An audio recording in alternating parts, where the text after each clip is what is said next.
pengine swali kubwa linaweza likawa hivi, kwa nini imekuwa hivi?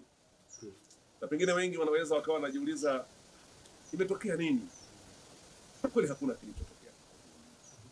Nafasi yangu mimi niliyogombea ni mbunge na bado ni mbunge, na ubunge mlinipa ninyi wananchi wa jimbo zima la Kibaha, na hapa kuna uwakilishi wa jimbo zima la Kibaha. Mimi bado ni mbunge na nitafanya majukumu ya kibunge kwa nguvu zangu zote, kwa kadri mlivyoniamini na kwa kadri ya msaada. Mheshimiwa Rais wa Jamhuri ya Muungano wa Tanzania Dr. Samia Suluhu Hassan kwa sasa, kwa mujibu wa katiba, ana uwezo wa kumteua mtu yeyote na kufanya kazi kwa niaba yake, kwa maana ya kumsaidia.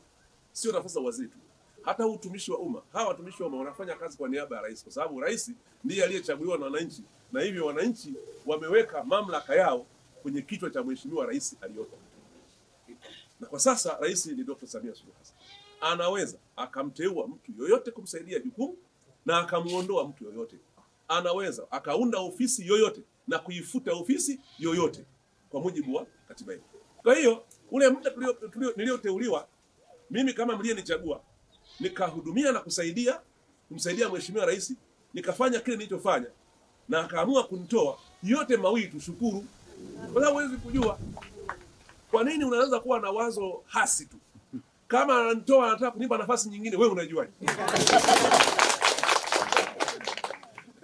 Kwa hiyo mimi nadhani ndugu zangu wananchi wa jimbo la Pwani, na hapa nikisema na viongozi wote wa jimbo la Kibaha, kimsingi yale ni majukumu unapewa, unaweza kubadilisha ukapewa jukumu lingine. Sasa huwezi kumpangia rais tarehe ya kutoa hii jukumu hili na kupangia jingine, au hata kutokukupangia. Yote ni sawa tu, kwa sababu mwisho wa siku wote ni watumishi wa nchi yetu, tunatumikia watu, na nia ni ili mambo yaende mbele.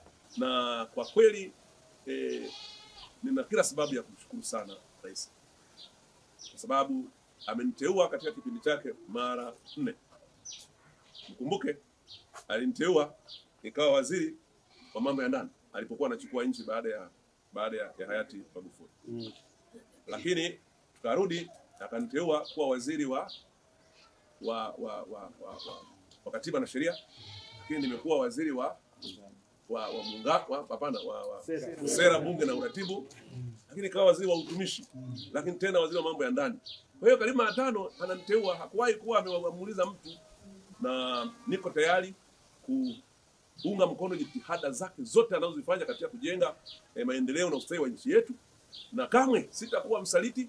Sijaumbwa hivyo, hamjanilea hivyo nyinyi wazazi wangu, na nitakuwa mtiifu kwa serikali ya Jamhuri ya Muungano wa Tanzania na kwa rais wake ambaye Watanzania wameweka mamlaka juu yake. Amina.